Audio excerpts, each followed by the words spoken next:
Okay. Ito po, ayon po sa tatlong itlog. Sino po tatlong itlog ng House of Committee? Asa na ang bloodbath? Ito po, mahilig manawagan to ng bloodbath, di ba? Si Luistro, si Don, at saka to si Joel Chua. Ito yung mga pinakakinakabahan paging presidente si BP Sara. Okay. Naniniwala ang tatlong mambabatas na maaaring may probable para ma-impeach si BP Sara Duterte sa umunoy maling paggamit ng confidential fund matapos pagtibayin ng COA ang Notice of Disallowance sa 73 million gastos sa naturang pondo ng OBP. Okay, nawala na po sa eksena si Madriaga, no? Dati Madriaga, pangalagaan natin si Madriaga. Si Madriaga ang susi, magkakaroon ng bloodbath. Si Madriaga maraming alam. Si Madriaga maraming ebidensya. Asa na yung mga sinasabi niyo, Madriaga? COA na naman tayo. Balik na lang tayo sa COA. O, eto po, ang panliling lang ng tatlong ito na to. Opo, yan po ay panliling lang. Parang ganito po yan. Ipagpalagay niyong wala kayong alam sa basketball. Naisip ko lang nung may nagtanong. Halimbawa po, wala kayong alam sa basketball. Hindi kayo nanonood ng basketball o kung ano pa man. Bigla nyo, hindi alam na laro pala yung basketball. Bigla nyo narinig na may mga violations. Bigla nyo narinig na itong mga player na to ay mayroong mga violations na ginawa. Pag hindi nyo po alam, yung pinag-uusapan, puta, violation, mga lumabag sa batas. Hindi po ba? Ganun yung iisipin nyo eh. Puta, matindi to, may mga violations na nagawa. Pero once na po kayo ng basketball, marirealize nyo po, na kada 10 segundo, may violation na nagaganap. Tawag po doon violation. Halimbawa po na foul. Foul, pak! Tatawagan ka. Normal po noon sa isang basket game. May nagpa-foul, mayroong outside, violation din po outside. Natapik mo. Pero hindi po ibig sabihin na masasamang tao itong mga player na may violation. Dahil napaka-normal po ng mga violation na yan. Gaano pa ka-normal yung notice of disqualification, notice of disallowance. Wala pong nakakasuhan dyan. Isosoli mo lang. Parang sinabi sa'yo, soli mo. Mali yung binili mo. Ganun ba? Sige, abunuhan mo na yun dahil, okay, iuwi mo yung binayaran mo. O, sa actual po. Kasi parang, ano yung pinagsabi ni Badong? Pinasosoli na nga ang pera eh. Tinatanong nga ni ano yan eh. Uy, bakit?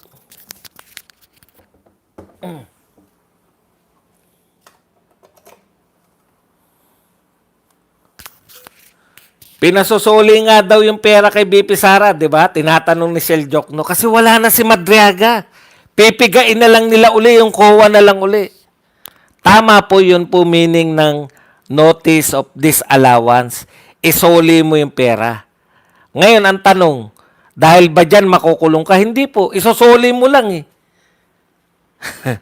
Dinadramahan lang nila. Okay. Tanong ko, meron po bang may kaso ngayon? Mayroon po bang may kaso na matatanggal po sa pwesto na taga DPWH dahil may notice of disallowance? Meron po bang may kaso na may notice of disallowance, may kaso at matatanggal siya sa pwesto na galing po sa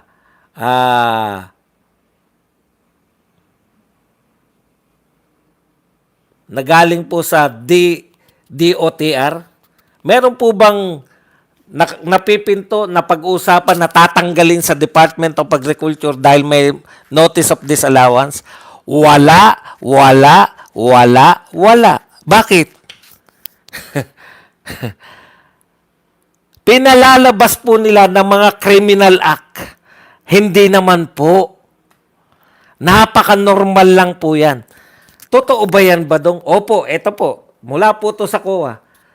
Magkano po ang Office of the Vice President na disallowance? 73.2 million. Tignan nyo po bibig ko baka malito kayo. Million. 73 million. Magkano po ang disallowance ng Office of the Vice President? 73 million. Okay. Magkano po ang disallowance ng Office yung Department of Agriculture? 900 million. Ano po mas malaki? 73 million o 900 million? 900 million. Sino po ang matatanggal sa Department of Agriculture? Sabi po ba tanggalin na?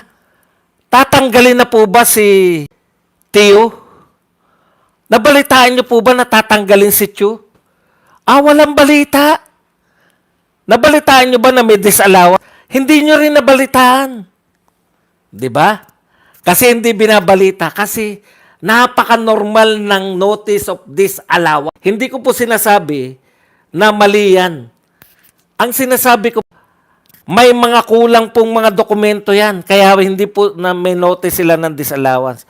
Pero sa laki po, magkano po yung sa 73 million? Magkano po yung sa agriculture? 900 million. Ang laki ng diferensya ba doon? Bakit hindi tatanggalin si Chu? Hindi po kasi tatanggalin pag notice of disallowance lang. Naintindihan niyo po? Ilan ang bumoto kay Chu? Ilan? 0. Hindi po binoboto ang Department of Agriculture. Ilan po bumoto kay BP Sara? 32 million. Si Chu, na walang bumoto, hindi matatanggal. Si BP Sara, mas maliit yung disallowance, matatanggal. Kalokohan, di ba? Kalokohan talaga. Kasi hindi naman po talaga matatanggal siya dahil sa notice disallowance. Yan po ay para lang po matatanggal sila kung totoo yung sinasabi ni Madriaga, si BP Sara. Sinungaling nga eh. Napatunayan nga sinungaling eh. Eto pa. Baka sabihin nyo Department of Transportation received disallowance amounting to 1.4 billion. 1.4 billion. Ano po mas malaki? Million o billion? Billion. 1.4 billion ang disallowance ng DOTR. Tatanggalin na ba yung secretary dahil sa disallowance? Hindi. Ilan ba bumoto sa secretary na yan? 0. Tanggalin nyo sa disallowance yung binoto ng 32 million? Oo. Kung sila masusunod. Hindi naman sila masusunod eh. Ang masusunod po ay yung pong batas. Kaya po, dahil parang basketball, wala tayong alam kung hindi nanonood ng basketball, akala nyo, pag sinabing violation, mga kriminal na yung naglalaro. Napaka-natural lang po na ikaw ay magkakaroon ng foul, na ikaw ay mapapalabas mo ang bola. Violation po ang tawag dyan. Na ikaw ay 3 seconds, na ikaw po ay magta-traveling. Violations po ang tawag dyan. Pero hindi po ibig sabihin niya na marami kang violations, masamang tao ka na. Nakukuha niyo po yung ginagawa nila. Porket walang alam sa mga audit-audit ang pangkaraniwang tao, sasabihan nila ng mga high-paluting na, ayan, may disallowance si BP Sara. Naku, bakit to? Dapat tanggalin na yan. Sino nagsabi na tanggalin? Sila lang. Okay, eto pa po. Tingin nyo naman na sila lang po ang may mga notice of disallowance. Sa DPWH po, ang pinakamalaki, 2,000 notices of disallowance. Kay BP Sara ilan? Isa lang? Sa kanila, 2,000. Magkano po yung 2,000 na yun? Sa DPWH, ito po, ang notice of disallowance po ng DPWH ay, kapit po kayo, baka kayo ay magulantang. Ang notice of disallowance po, kung magkano, ay nagkakahalag ng 5.8 billion. Tanggalin na ba si Vince Dizon dahil may 5.8 billion disallowance? Hindi po. Ano po ba mas malaki? 5.8 o 5.8 billion o 73 million? Di 5.8 billion. Bakit wala pong usapin? Kasi po, ang disallowance, mayroon ka lang patutunayan sa COA para mawala yung disallowance. Kahit po sabihin na yan ay final na. Final na po. Pwede pa pong i-appeal yan sa Court of Appeals. Pwede i-appeal yan hanggang Supreme Court. Hindi po pwedeng ang grounds for impeachment ni BP Sara ay nakaapila pa. At lahat po to may mga hindi ko na po sinabi yung iba, pero lahat po yan meron po mga disallowances. Napaka-normal lang po niyan. Pag kada maglalaro ng basketball, may napapaul.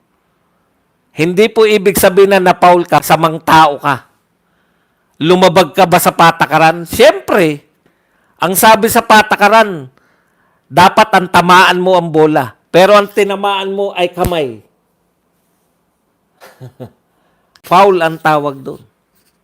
Violation. Ganyan po ang violation ng notice of disallowances. Lalo na po yung mga sinasabi nila ng mga observation lang. Memorandum. O kung ano man yung mga observation na yun. Observation lang yun. Okay, sa mga tuwid mga kapatid, ang sinasabi po natin dito, yung mga sinasabi po nilang pasabog kay BP Sara, maski po itong, hindi na nga po dapat to yung mga matatalino pong abogado, hindi nyo pwedeng sabihin na ang violation ni BP Sara, yung mga notice of disallowance. Di lahat po yan, dapat pinagtatanggal natin sa pwesto kada may notice of disallowance. Hindi po yan. Tanungin nyo po yung mga taga-COA, napaka-natural lang po niyan. Yung mga notices na yan. At yan po ay hindi po yan, may notice ka ngayon, kaya nga notice eh. Ang ibig sabihin na, binibigyan ka namin ng, nakita namin na ito, una, di ba, observation. Naobserbahan namin na ikaw ay lagi kang late, hayop ka. Hindi ka nagbago, may memohan kita. So, hindi nagbago, may memohan. Walang iya ka. Late ka na late, may memo ka na late ka pa. Pag hindi ka pa rin nagbago, talagang magagalit na ako sa'yo. Nalilate pa rin. Yung mga ganun po yan eh. Kinakailangan lang po niyang baguhin. Hindi po yan mga kaso kriminal. Kaya bakit mo tatanggalin si BP Sara kung yan lang po ang dahilan?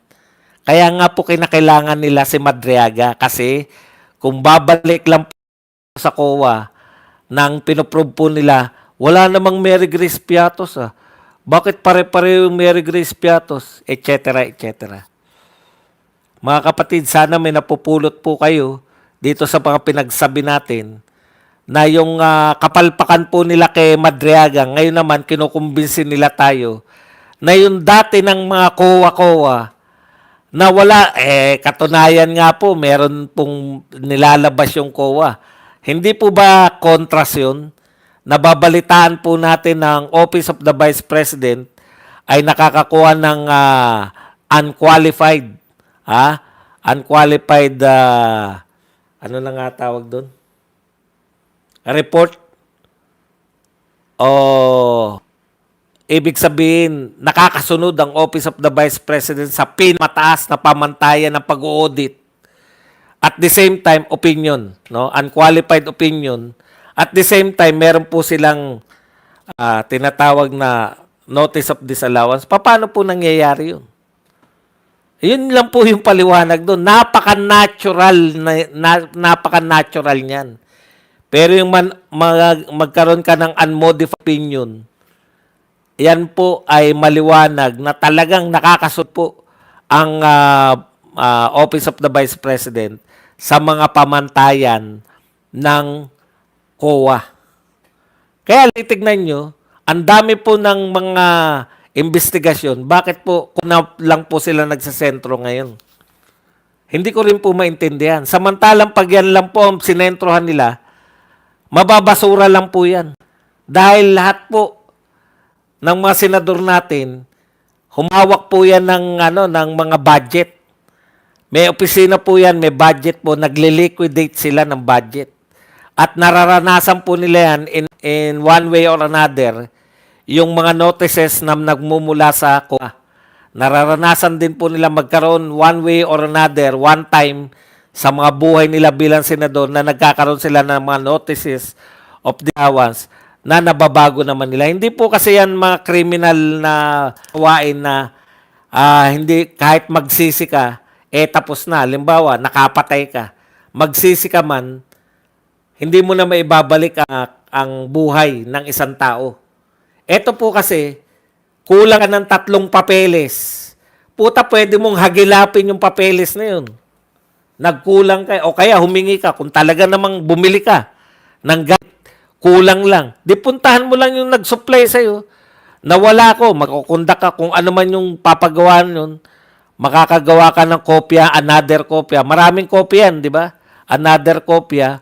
Ganun lang po yun. Hindi po yan yung hindi po pwedeng itama. Yan pong mga notice na yan, mga disallowance notices na yan, pwede po nilang itama yan.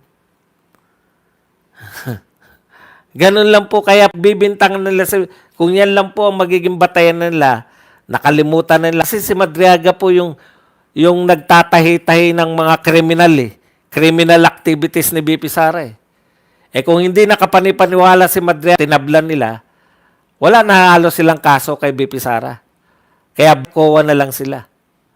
Yung COA mismo, pag sinalang po yung COA ng Senate, ngayon po kasi hindi pwedeng questionin yung COA Hindi po pwedeng questionin na i-cross-examine Pag pwedeng i-cross-examine yung mga yan, mapapatunayan po na walang ninakaw si Sara. Ito po,